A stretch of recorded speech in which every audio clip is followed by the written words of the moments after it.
Fiat mission ഒരുക്കുന്ന 7ാമത് great gathering of mission 2026 ഒരുക്കമായി പന്തൽ കാൽനാട്ട് കർമ്മം തലോർ ജെറുസലേം ധ്യാന കേന്ദ്രത്തിൽ നടന്നു. മെൽബൺ രൂപത മുൻ ബിഷപ്പും ഫിയാത്ത് മിഷൻ രക്ഷാധികാരികളിൽ ഒരാളുമായ ബിഷപ്പ് മാർ ബോസ്കോ പുത്തൂരാണ് കാൽനാട്ട് കർമ്മം നിർവഹിച്ചത്.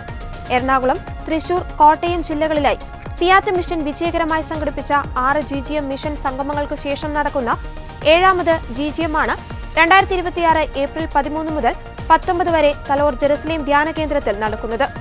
ജെറുസലേം ധ്യാനകേന്ദ്രം director father Davis Pattath CMI, charismatic ധ്യാനകേന്ദ്രങ്ങളുടെ സംസ്ഥാന coordinator father Joe Pacheriyil CMI, Jerusalem ധ്യാനകേന്ദ്രത്തിലെ വൈദികരായ father Devasya Kanatt CMI, father Jose Payyappilly CMI, Fiat mission director Seetly George, GGM coordinator Sijo PO എന്നിവരും മറ്റു ഭാരവാഹികളും ചടങ്ങിൽ സന്നിഹിതരായിരുന്നു. ശംഷാബാദ് രൂപത archbishop Mar Prince Panengadan ഉദ്ഘാടനം നിർവഹിക്കുന്ന മിഷൻ മഹാസംഗമത്തിൽ ഇന്ത്യയിലും വിദേശത്തുമുള്ള മിഷൻ പ്രവർത്തനങ്ങളെ പരിചയപ്പെടുത്തുന്ന 60ലധികം മിഷൻ സ്റ്റാളുകൾക്ക് പുറമെ കാർലോ ദിവ്യകാരുണ്യ എക്സിബിഷൻ, വിവിധ ഗാദറിംഗുകൾ, പരിശീലന പരിപാടികൾ, വിവിധ സംസ്ഥാനങ്ങളിൽ നിന്നുള്ളവരുടെ സാംസ്കാരിക പരിപാടികൾ, മിഷൻ റിട്രീറ്റ് എന്നിങ്ങനെ വിവിധ പരിപാടികൾ നടക്കും.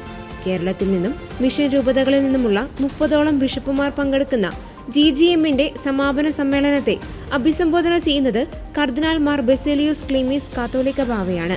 പ്രശസ്ത വചനപ്രഘോഷകൻ ഫാദർ ഡാനിയൽ പൂവണ്ണത്തിലിന്റെയും സംഗീതജ്ഞൻ ഫാദർ ബിനോജ് മുളവരിക്കലിന്റെയും നേതൃത്വത്തിൽ നടത്തപ്പെടുന്ന പ്രൈസ് പാർട്ടി സംഗീത നിശയും ഇത്തവണത്തെ GGMന്റെ സവിശേഷതയാണ്.